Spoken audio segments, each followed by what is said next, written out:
Our final synchronous lecture will be on the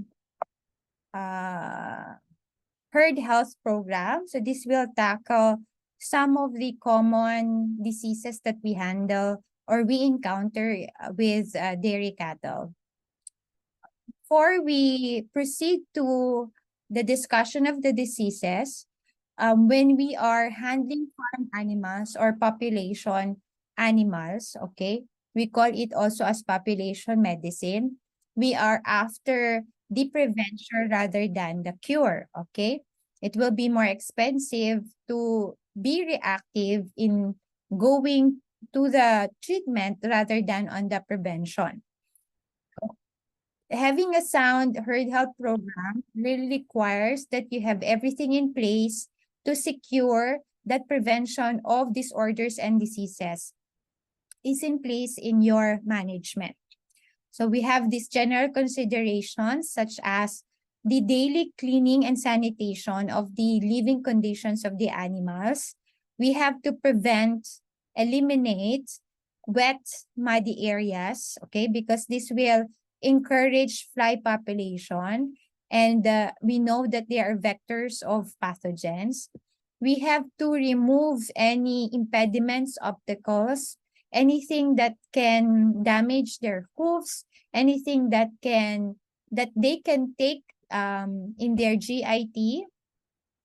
We also have to prevent stress as much as possible by keeping any strange or any foreign animals, okay, and even foreign people, no, from from having direct contact to our animals. And this is part of the biosecurity, okay, keeping animals, keeping outside animals or intruders out, and keeping what's inside in. We have to have a sound building design so that our operations would be efficient, especially in terms of our daily activities, which mainly involves feeding, cleaning, and disinfecting. We have to make sure that we keep the pathogens, no, out of our flock or our herd, and we maintain, no, what is inside to be as clean as possible. And on the last part, we make sure that all the personnel working to tend to our animals are healthy as well. That is to prevent any zoonotic diseases from happening, be it coming from the animals to humans or vice versa.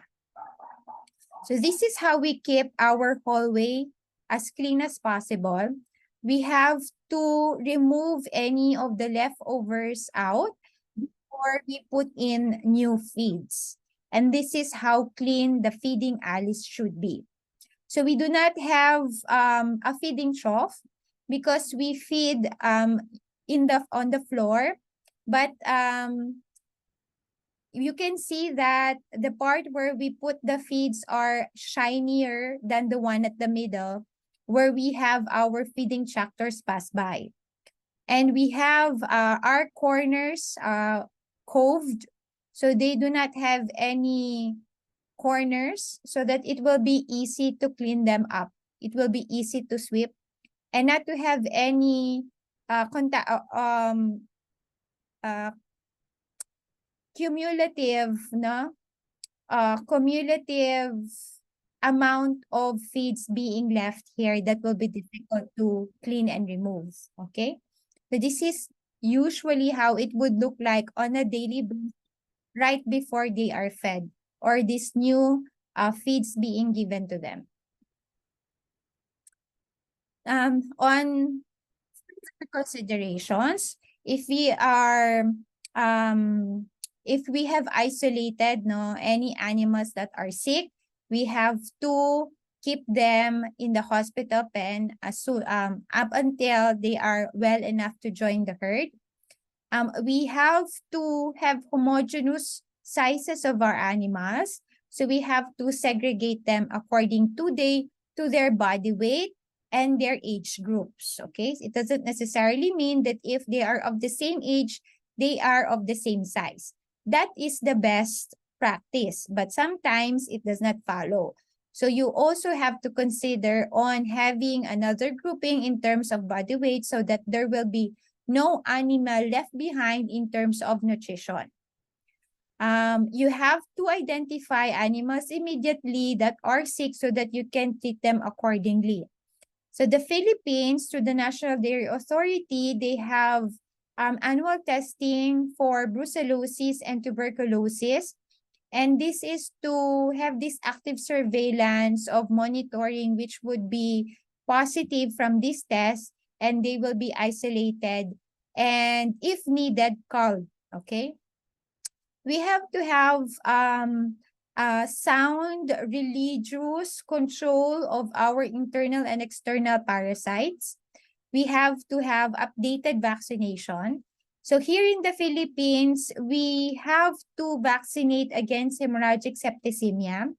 And this bacterium is available locally, being sold commercially.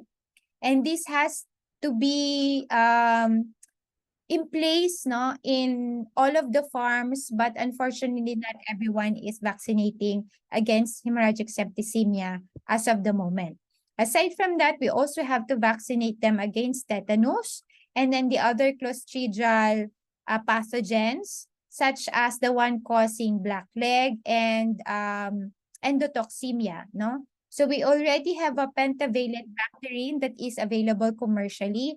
We call it the Toxipra Plus, okay?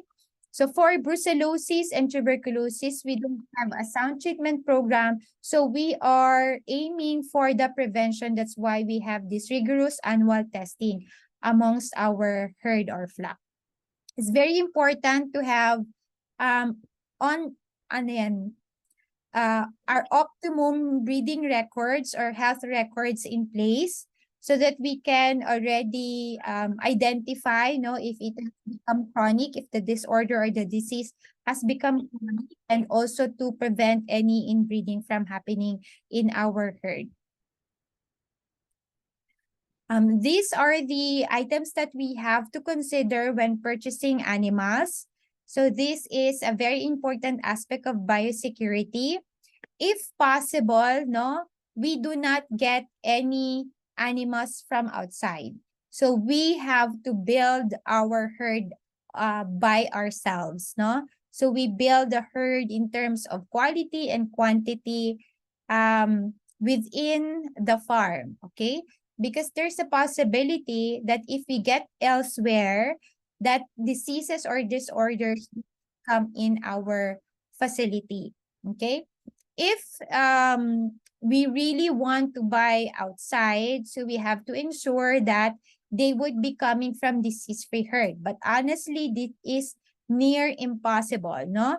Because all farms, especially dairy cattle farms, it's not rare that they do not have mastitis, no? All dairy cattle farms in some part of their operations have experienced mastitis, okay? So it's impossible to have this disease-free herd. But at least for the other diseases, like let's say brucellosis, tuberculosis, we have to make sure that they don't have it, okay? This remains a challenge up to now because not many farms really have good record keeping and that they do not maintain this good surveillance testing. Okay, so this remains a challenge up to now. If we need to transport animals coming to or from our farm, we have to make sure that these transport vehicles are clean and disinfected. And we have to quarantine animals that have newly arrived in our farm for at least 30 days, no? But in the literature, it would be 60 days, but in practice, it would be at least 30 days, no?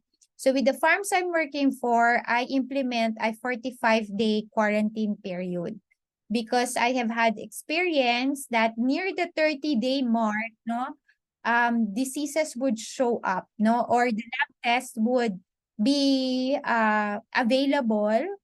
So for me, the 30-day mark would not be enough. So I give a little leeway of another 50 days. For our parasite control, we have to segregate or have or practice rotational grazing. So we have to make sure that we also graze them according to their age groups. And we do not mix the young with the adults because of course the young ones will have a lower immune system or resistance from these parasites as compared to the adults, okay? So it's important to prevent overcrowding because if we do it, if we practice it, no, there will be more fecal material in the field, and it will we will have no less capacity to clean up the pasture, so then there may be parasite overload in the pasture. We have to only stock them according to the size, and if not, no, we have to practice intensive feeding, which means that the animals they remain inside the pens, and we cut the grass and feed and give the grass to them, okay? So they don't go out the pens anymore. So it may be possible that some are grazing and some are being fed intensely. We have to do periodic examination of parasites, and this can be every 6 months. So what the Philippine Carbo Center in UPLB is doing, instead of practicing using the wormers every 6 months, they do the periodic fecalysis instead. No, so it's easier for them and it's cost efficient for them to do the fecalysis more than giving the dewormer. So that can be your strategy as well. For the control of genital diseases, we are advocating the use of artificial insemination because when we use commercial semen, this has already been treated with antibiotics with the use of the semen extender. So it leaves us like a cleaner semen that's going to be given to our heifers or our cows, no? But this commercial semen may not be devoid of virus, no? Because the antibiotics would only affect on the bacteria. So if it has FMD, no, there might be an instance that it could be a source of spread, no? The semen could be a source of spread for FMD. That's why we refrain from getting semen from FMD positive countries. Okay, so at least for bacteria, we can have a peace of mind, no, if we do artificial insemination. We have to make sure that we only use clean young bulls to breed our first-time heifers, or we also call them as the spring heifers. Okay, this is to make sure that they are clean, the young bulls are clean, no, they are not with any venereal disease that they can pass through the spring heifers. So we can also prevent this by undergoing our bulls to the brucellosis test and to any other testing, no, that could be transferred, testing for diseases that can be transferred venereally, such as trichomoniasis and campylobacteriosis, no? But here in the Philippines, we only test for brucellosis. Okay, and we have a program that we only do artificial insemination up to 3 times. And then for the for the 4th and the 5th time, if the farm has a live bull, we can use natural mating, okay? And if we have problem breeders, such as it's difficult to impregnate them even on the 5th attempt, we consider unculling them already. Okay, and we do appropriate testing, like again, usually it's brucellosis as well, to try to check the possibility if the abortions are being caused by brucella, or maybe it could be just stress or nutrition related. Okay, we have someone here raising his hand. Yes, Nelson? Hello, ma'am. Sorry for the noise. I just wanted to ask on the second bullet point where you have to breed the virgin heifers using the AI or the artificial insemination. Would it be a risk for difficulty giving birth for these virgin heifers compared to the second birth cows through AI? Okay, you have to make sure, if you can remember from the last lecture, I said that when we are doing AI, we have a catalog to select our semen straws.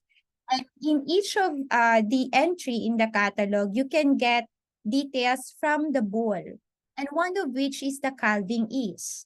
The perfect score is 10. So what you want is the calving is score of 8, 9, and of course 10. But so far I've not seen anyone with a calving is score of 10. So it's usually 8 and 9.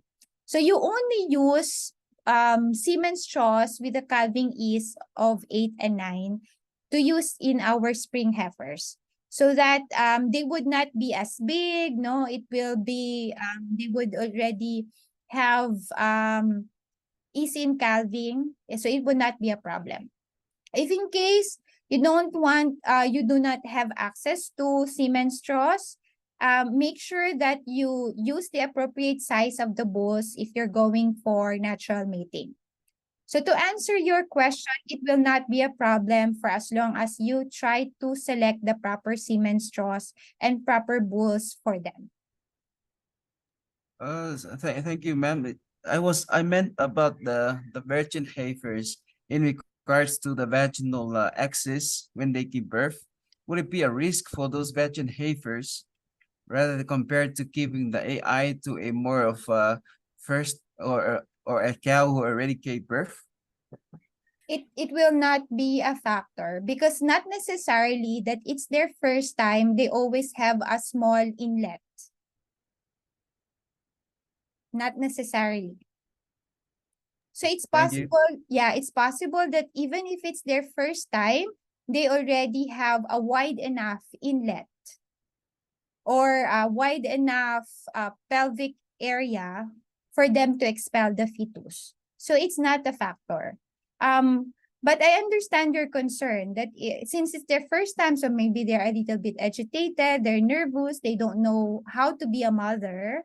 But just in terms of calving, for ease of calving, you can check the pelvic inlet right before breeding if they have it wide enough.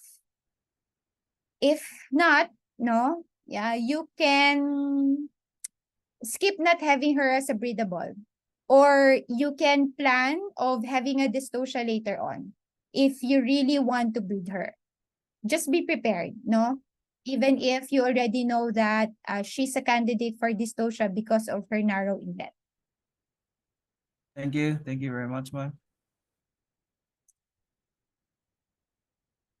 Okay, in terms of mastitis, it's important to follow the management procedures in milking, which are, if you can see them here, no, later on, you can maximize this picture. But in this tarpaulin, it was already listed here how you can prevent the transfer of pathogens from cow to cow. And that is keeping the environment clean, lessening the fly population in the area, making sure that the milking machine are well maintained without cracks, and the tubes that you have to maintain and replace every so often, let's say 6 months, would really be replaced, no? Making sure that you have the teat dip before and after. So we call it the pre-teat dip and the post-teat dip. That is pre-milking and that is post-milking, no? To make sure that the teats are clean and disinfected. So there will be a good control in the entry of pathogens in the teat canal. Making sure that the body of the animal, at least on the rear end, is clean, so that the tail, no, because you cannot control it from swooshing, make sure that they are clean, no? So that the tail would not be a means to spread the dirt to the other parts of the body, especially on the other. Okay, and then make sure that the cows are not licking the other of other cows. Okay, so we call them the cow suckers, something like that. Okay, and then we have to have a good California mastitis test in place, and ideally it's to be done every day. If you're using the robotic milking machines, they do it automatically. Once the milk passes the milk cups, they can already detect that. So, but if you don't have that, then you can do the California mastitis test, which is a cow side test. It's an agglutination test to check for any clumping of the milk, indicative of increased WBC in the milk. No, that's why it's clumping. You do it every week, no, to make sure that all the cows passing in your parlor have high quality milk that doesn't have any mastitis. Okay.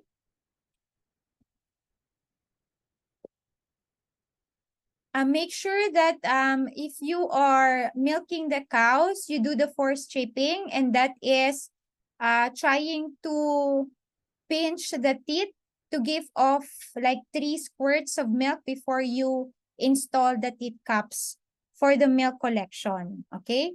And then if you have any cows that has mastitis, make sure that you isolate them, you identify them. So in some of the farms here, they would tag the leg to identify which teeth, no? The cows have 4 teeth. So they have this color coding, and they have these codes on where to put the tag to identify which teeth is problematic. And then they get samples from that mastitic teeth and send it to the lab to identify which pathogen is causing the mastitis. And it's very important that you also do the antibiotic sensitivity test so that you will know which appropriate antibiotic to use. Okay.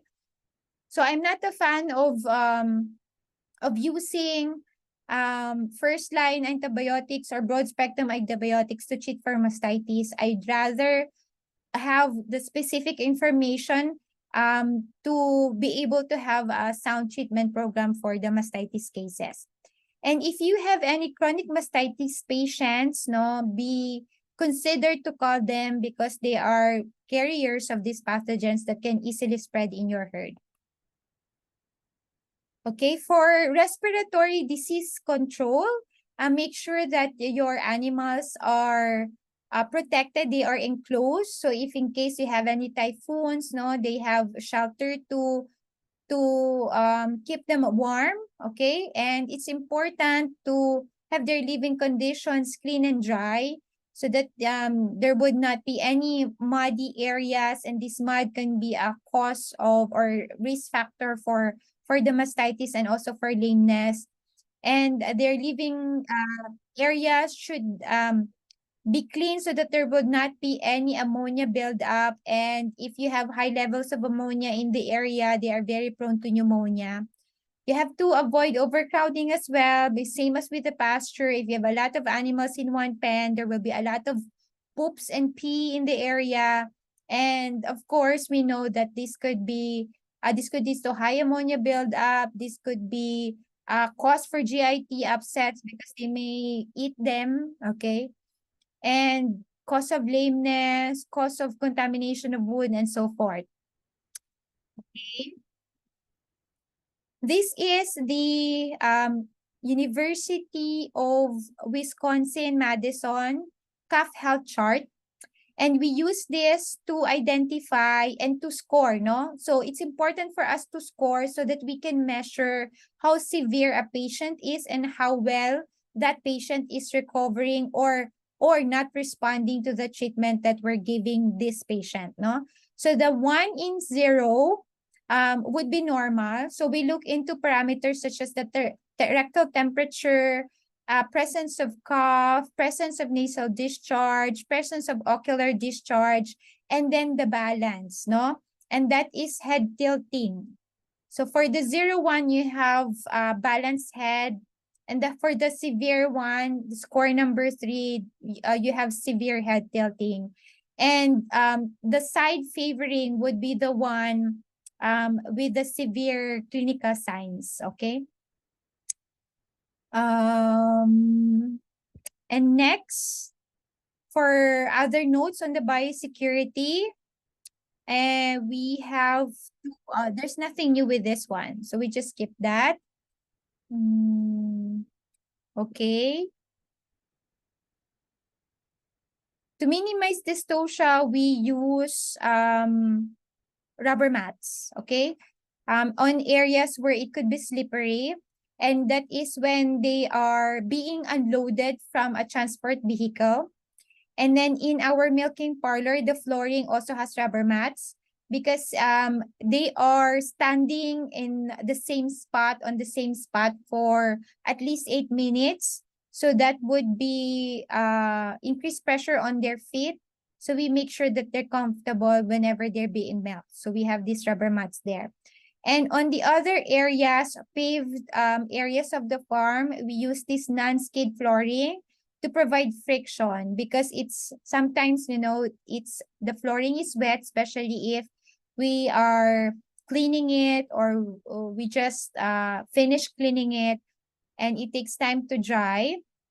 At least, no, if they pass through, even if it's wet, it would not be that slippery. So we use this non-skid flooring. Overall, we have to make sure that they have they are provided with proper nutrition. With dairy animals, the micro and macro minerals are very important, especially calcium and phosphorus, because when they are lactating, as a lot of these minerals are being given off to their milk. And so the body reserves are being depleted. So we have to make sure that these are supplemented on a daily basis. So we really have to monitor this in their blood from time to time, not on a daily basis, not on a monthly basis. Just do it randomly, especially if you are getting animals, thin animals from time to time. So you have to investigate how far off you are from giving the optimum amount, okay? For transport, okay, we have devised this implement. Implement means this is an add-on to a tractor. So we the traffic of the cows coming in is one way. So when they have to go down from this transport transport implement, they don't need to back up to go down. So they have another exit from where they came in, no? So the ramp at the back is how they would go up, and the ramp on the side is how they would go down. So this prevents a lot of the accidents that we had in the past. Okay, it's difficult for them to back up, and it's also difficult for them to turn to the other side so that they would easily go down facing the ramp. Okay, we have to have proper disposal of our dead animals, and we have to make sure that when we do any necropsy, it has to be on a paved ground. And after doing the procedure, we have to clean and disinfect the area. When we bury our dead animals, it's the same as how we bury the humans. It's 6 feet under. It should be 6 feet under. And it should be at least 100 meters away from the rest of the herd, no? It's at the very far, ideally it's at the very far end of the farm, so that, they will be far from where the pathogens are. And make sure that we cover them appropriately so that they will not be, stray dogs, okay, and vermin will not get to the dead animals down below. It's important to also use one use, no? It's important to practice one use or single use of disposable needles, okay? And to prevent any transfer of blood parasites, okay? And here, abroad, they would identify the sick animals, no? They would try to use a paint stick, no? To identify animals of whatever disease, be it respiratory or reproductive or mastitis patients. Other than that, we also have to control the flies in the farm, and we use Agita. This is a brand name of a fly. This is an acaricide. It's a fly control paste that we paint on the premises a month or 2 weeks before the start of the rainy season. And before, when we didn't have the change in the climate or in the season, we were painting the premises 2 weeks before the start of June. So in May, we are already painting the posts, no? The walls, and this should be far from access of the animals. So far up in the wall, we would be painting it so the flies would not breed on the walls and have a lot of flies as when we start with June. We also use insecticide ear tags such as the Whitex Guard Star, and this prevents the face flies that may cause the pink eye. We also have a lot of ultrasonic devices to ward off cockroaches and rodents, and also some rodent traps all over the farm. We have to make sure that our feed storage is clean, no, and they are properly arranged to also practice first in and first out. And this is to avoid giving off any spoiled feeds to our animals. We also use the Penn State particle separator from time to time, not all the time. And this is to ensure that the feeds we are giving to our animals are being properly digested. This is to monitor the feeding cost, no? That the ones that we are spending in terms of their feed would not go to waste. So the part of the nutrition. And proactively managing the farm would be using a software, and this helped us monitor our animals effectively in terms of the milk production and in terms of breeding. So we use this Israeli technology, we call it the Afimilk, and we also have this automatic weighing scale that would give off no details such as if the animal is losing weight, if the animal is in heat, or if the animal is suffering from mastitis and then ketosis, okay? Other than that, we have to make sure that our guests, okay, only have access to non-restricted areas, and they use PPE before they go to the restricted areas if they really need to go there, no? And this is the overall herd health program that we implement in the farm. And okay, let's discuss this. Once they are 1 month or 4 weeks before their calving, we vaccinate them if they do not have the vaccines yet. And this could be either the hemorrhagic septicemia and then the Clostridium bacteria. We also deworm at this time because as when they are pregnant, okay, pregnant again, they are not allowed to be dewormed.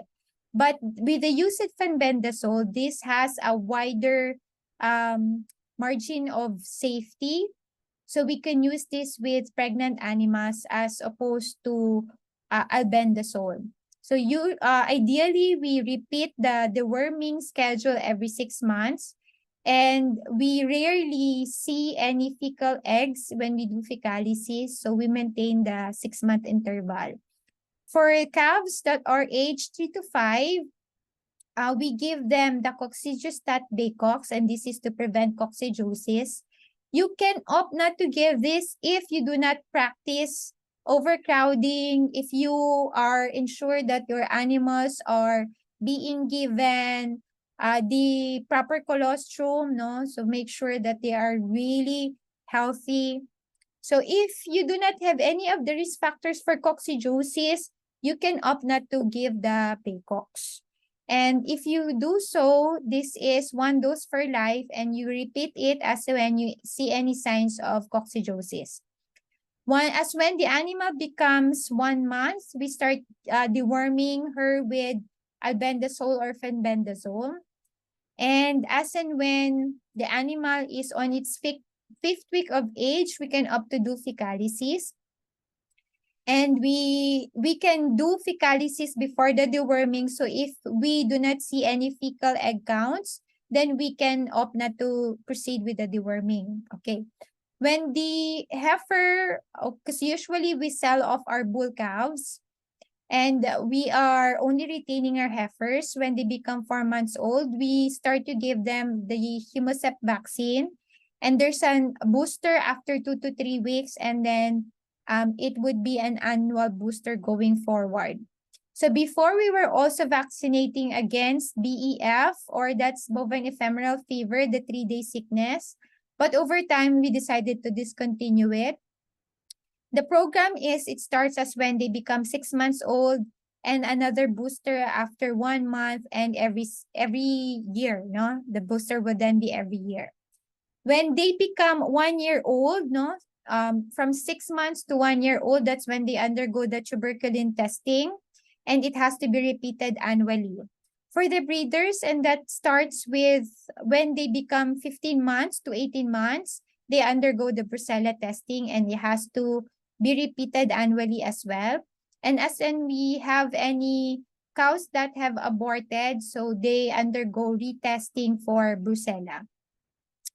And that's it for our herd health program in terms of prevention. Now we go to the diseases. So when we have mastitis, we see the swelling, abnormal swelling of the udder. And on the encircled part of the picture is how they tag the cows, no? And other changes in the behavior of the mastitic patient would be in restlessness, okay, preference on lying to one side, and since it's painful to lie down on another side, some of them would prefer to stand up. Okay, and they become restless and agitated. They become agitated, no, because of the pain that they're experiencing. When you try to palpate the udder, no, in reference to what you learned from your physiology, so the affected udder would be red, it would be painful, it would be soft, it would be soft and hard, no, it depends. If it has already progressed, the mastitic udder is already hard. But if it's on the early onset, it can still be inflamed. So it's soft. It's hot to touch. And it's painful for the animal. And there's altered function because the milk production would suddenly drop down. Another worst scenario for the mastitis would be its necrosis. And we just have a cross-section of necrotic udder here. And you see that the tissue has already been compromised. Ideally, you would see the alveoli channels to where the milk will be flowing through, going out to the teat canal. But now everything has been blocked, no? From the picture on top. And the milk that would be coming out, instead of the thin texture, white and odorless, it becomes mucopurulent and it becomes hard, no? Going forward, we have 2 major classifications of our mastitis. The contagious ones, which are being caused by Staphylococcus aureus, Mycoplasma, or Streptococcus agalactiae, and the environmental pathogens, which are E. coli and environmental streptococci and the Klebsiella pneumoniae. Okay, we have a different strategy in controlling the contagious and then the environmental pathogens. That's why it's important for you to identify which pathogen is causing the mastitis in your herd. These are your flow chart for the different types of mastitis pathogens. So for the contagious ones, they usually subclinical for the staph and the strep, but for the mycoplasma, this is definitely worse because it can spread all over your herd, and it could cause the death of your animal, no? It could lead to severe mastitis, clinical and then subclinical. For the environmental ones, it's usually clinical. And when you have clinical mastitis, it could lead to the cow being a downer or moribund. So that could lead to the death of the animal. Okay. To lessen the transmission, we have to make sure that the milker's hands are clean and disinfected. So we also use a hand dip, no, so that the milkers can disinfect their animals right after milking one cow. And we have to make sure that the milking machine and the other or the perineal section of the cow would also be clean. Okay, so these are these factors that I have already mentioned earlier. And this is the California mastitis test that I also mentioned. So we use the CMT paddle, and it has labeled A, B, C, D to identify which teeth we're getting from. So we collect 1 to 2 strips of the milk, and then we have a commercial reagent to mix it with a figure of 8 for 8 seconds, no? We wait for any agglutination. Agglutination would means that the animal has mastitis. To further control mastitis, we have to follow the 6-point control program. And aside from what I've mentioned earlier, in terms of having a good living environment, prompt identification of the sick animals, we have to make sure that the animals that are nearing the dry-off period, which is when they are not being milked anymore, we make sure that they also do not contract mastitis. So we use a teat sealant that we put inside the teeth after they are being milked so that it will remain plugged, okay, and clean, and no outside pathogens would enter the teat canal while they are in the dry period. Okay? The other points I have already mentioned earlier. So this is an example of intramammary antibiotic infusion that we use. And we have another one that we use for dry animals, and we have this for our currently lactating animals. Spectrum-Mass is made up of cephalosporin hydrochloride. But then again, I'm advocating to always do bacterial isolation and antibiotic sensitivity test to make sure that we are using the proper antibiotic infusion to our mastitic animals. We have to be very careful in following the withdrawal period because we are dealing with milk here. And antibiotic milk should not enter the processing plant, otherwise it will contaminate all the milk. And we should not be drinking any antibiotic milk to prevent AMR. Another one is a skin viral disease, which is cowpox. And this is the manifestation or lesions that can be seen for an animal with cowpox. Since this is a viral disease, so we don't have a direct treatment for this, so we use antibiotic ointment for any secondary bacterial infection. So to prevent this, we have to use the teat tips to ensure that they are properly moisturized, the teeth are properly moisturized, clean, and sanitized. Next, we have vibriosis caused by Campylobacter fetus. So this one I also mentioned earlier as another venereal disease, no, that can be transmitted through natural mating. And since this is a bacteria, fortunately, we can use streptomycin for this one. But we commonly just treat the bulls, especially the high-end ones or the ones with high value rather than the cows, okay? Usually for cows, we sacrifice them, we call them. We do not have a vaccine available, a bacterium available here in the Philippines, but they do vaccinate them abroad. We have the brucellosis as a test only that we routinely do every year. And the predominant clinical sign for brucellosis would be abortions. And to prevent this is to do the AI and then have the regular testing. The tuberculosis is being monitored on a yearly basis, and this is caused by Mycobacterium bovis. The one in the picture shown to you is what we call the caudal fold test. And there's a bulge, okay? So this means that this particular animal is positive for the caudal fold test of tuberculosis. So it has to undergo a secondary test, which we call the CCT, the comparative cervical test. And we use 2 PPDs, pure protein derivatives. That is with the Mycobacterium bovis and another with the Mycobacterium avium paratuberculosis. And this is to significantly identify if the one causing the reaction is indeed by Mycobacterium bovis. Okay? So these are just screening tests. These are not confirmatory tests. And if they become positive in these 2 skin tests, the government would advise for culling the animal already, but we can still proceed in doing the PCR if we have the appropriate facilities to do so. Next would be the bovine viral diarrhea disease or virus.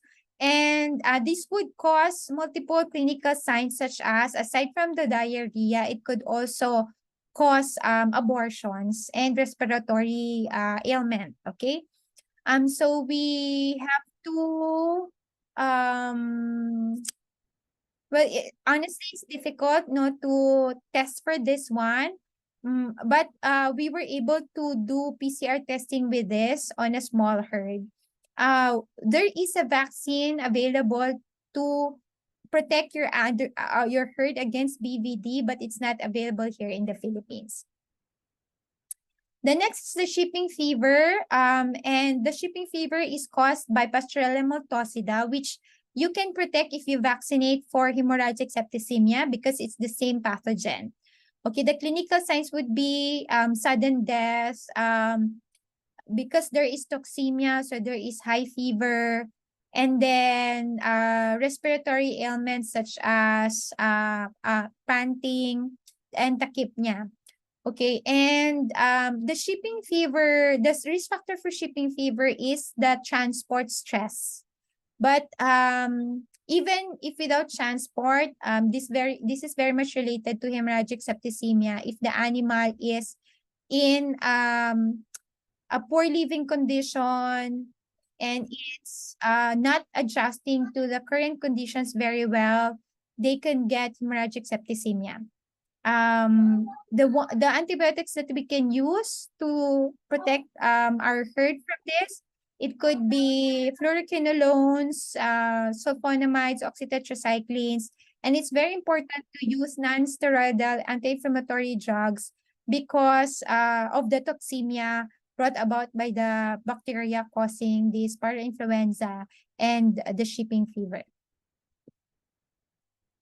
We have warts as one of the common skin diseases that we see in our animals.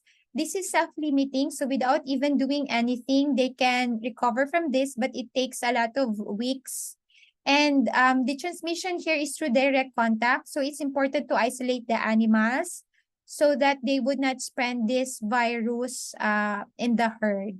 In other countries, they do vaccinate against viral papillomas, but what we do is only to identify and treat the animal. And the important thing is to increase the immune system of the animal so that it would be able to combat the viral load in its body. Next is anthrax. We still have some sporadic cases of anthrax in the Ilocos region. And the Bacillus anthracis can be killed by the very high dose of penicillin. But in the cases that we've seen, we always experience sudden death of the animal.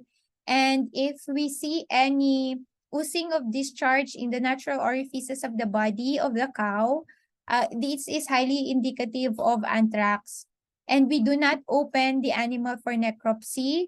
We have to identify the authorities because this is a reportable disease. And towards the last, we have this FMD. The Philippines has been declared FMD-free without vaccination since 2015 by WOHA. Before we had FMD not only in ruminants but also with our pigs. And the clinical signs would vary, but usually we have these vesicles in the mouth and also in the foot. So there would be lameness because of these vesicles or these hoof lesions. There is salivations because there may be non-closure of the mouth because of the vesicles inside and outside. Okay, and we treat symptomatically because this is also a viral infection. So we try to sanitize the vesicles with the use of Genton Violet and some topical sprays.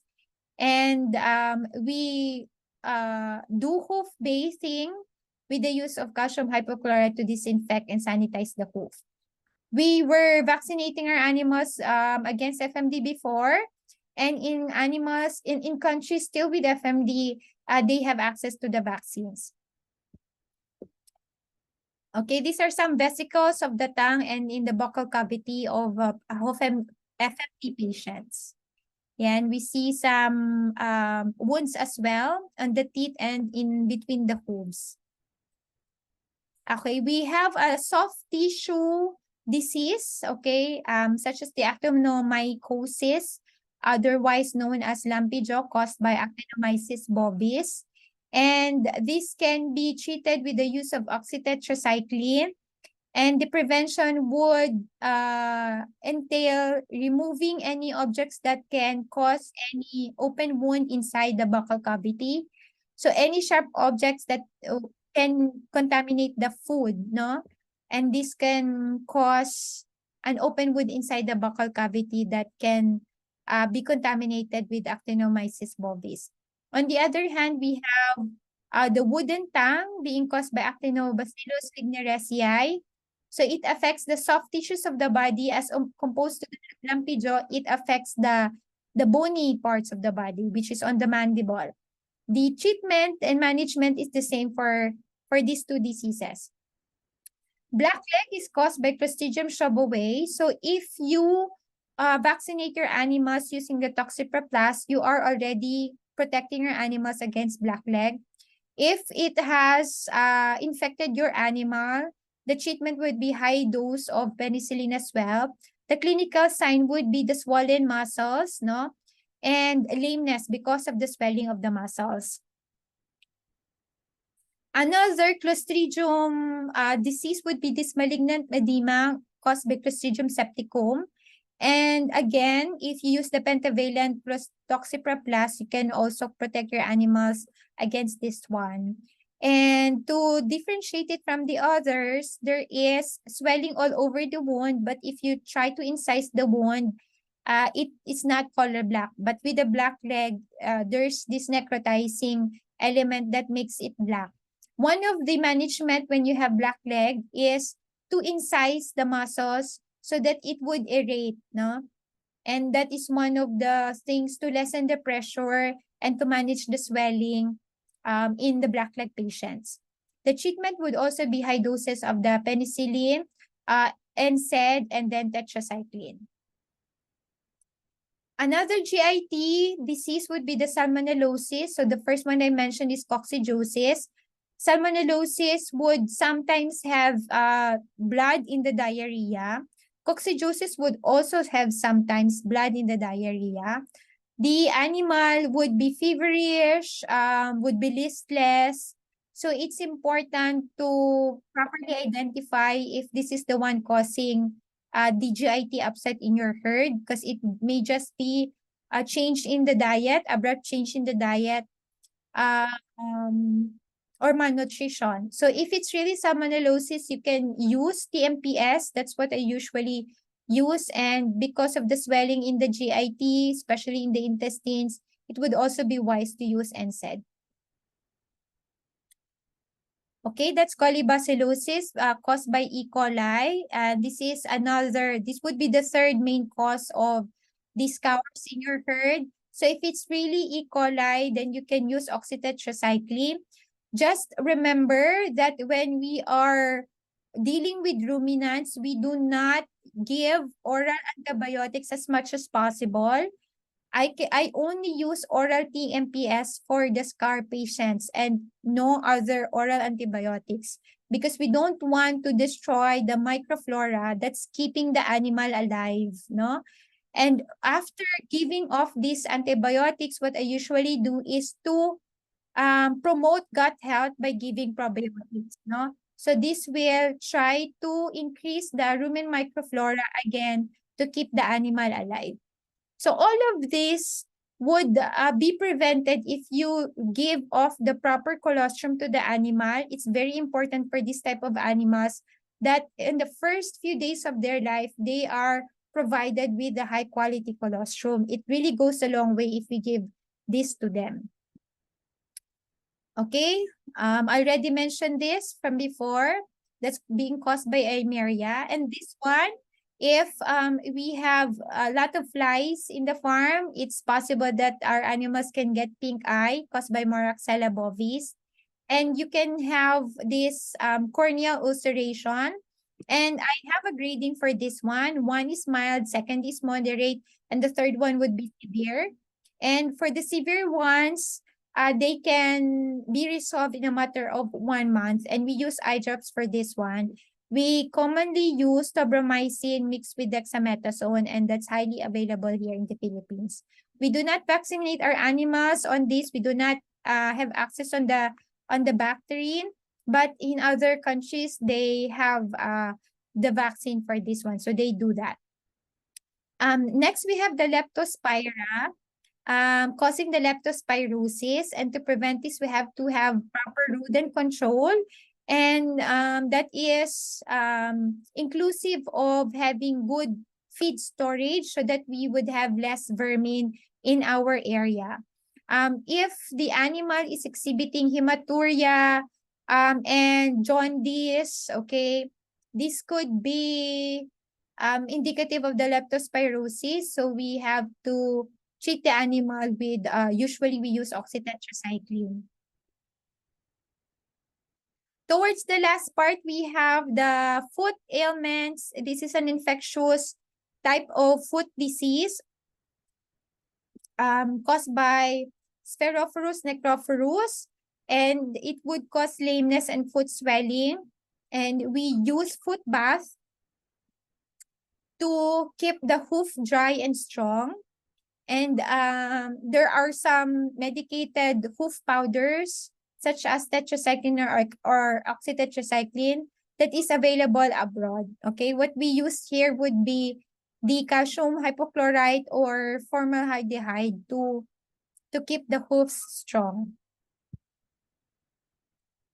For our metabolic disorders, we commonly have ketosis, and that is production of ketones in the blood and in the urine. And this is because of lack of glucose in the blood. And we treat this by giving propylene glycol, or we prevent this by giving propylene glycol or sodium propionate in the diet of the cows. And if left untreated, the animal may become a downer in a few days. And of course, we lose milk production. Second, in the milk metabolic disorder is the hypocalcemia or milk fever. The fever is a misnomer because the animal doesn't necessarily have fever, but it does have very low calcium in the blood. So to treat this, we have to immediately supplement the calcium in the blood so that the animal will be able to stand up. The third metabolic disorder is the grass tetany, and instead of calcium, the patient has low magnesium in the blood. And this is common for animals that are dry, meaning they are not milking. The clinical signs would be convulsions or nervousness, okay?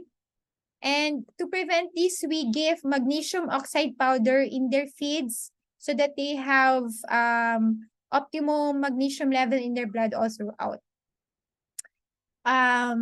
Another GIT disorder would be bloat, and it could be because of giving off very high protein legumes or change in feed or high levels of concentrates, okay? And this can be treated with the use of a trocar, and that would cause the immediate release of the gas. It's important to have the animal erectate, no, to burp or to fart, no, to give off the excess gas inside the stomach. And to easily expel the feces, we also give off mineral oil.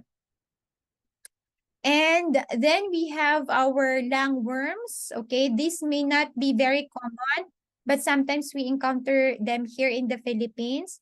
And the prevention and treatment have already been discussed earlier. Another endoparasite would be the liver fluke, and which is quite common actually more for our carabaos because they are wallowing in the rice paddies where we have the snails. And the snails are the indirect host or carriers for the liver flukes. And the clinical signs for this would be unthriftiness and diarrhea. And we use triclabendazole as the one effective dewormer for liver flukes. The albendazole and then the fenbendazole are not effective against liver flukes. And we have the ticks. We have a lot of this here in the Philippines, ticks and louse and lice. And we use acaricide. We can spray them with amitraz. The animals as well as the environment to kill the tick population in the environment. And then we have the blood parasites that can be transmitted by these ticks. We have babesiosis. We also call it as the red water that can cause icterus and anemia. So we can use tetracyclines or oxytetracyclines, but the more appropriate medication would be the disomidazoles or the imidocarb dipropionate. Another blood parasite common for our dairy cattle is the Anaplasma. We have two common types, Anaplasma marginale and Anaplasma centrale. The clinical signs would be almost the same, okay? And for the severely anemic animals, it would be good to do blood transfusion. So the response to the immediate treatment, no, of the of anemia would already be in place. We also use the same treatment protocol for this.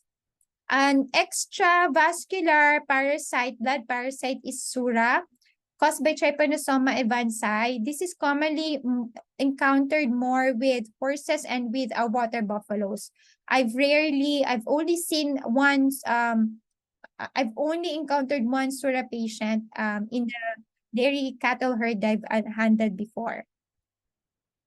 And the trichobazoa is the hairball disease, and this could also be hardware disease, no? Anything foreign, any foreign material that they have ingested. But with trichobazoa, it's particularly related to nutrition, no? Because they become listless, they have malabsorption syndrome, that even if they're eating, they look emaciated, no? And to identify this, you have to do ultrasonography and you have to surgically remove the hairball inside.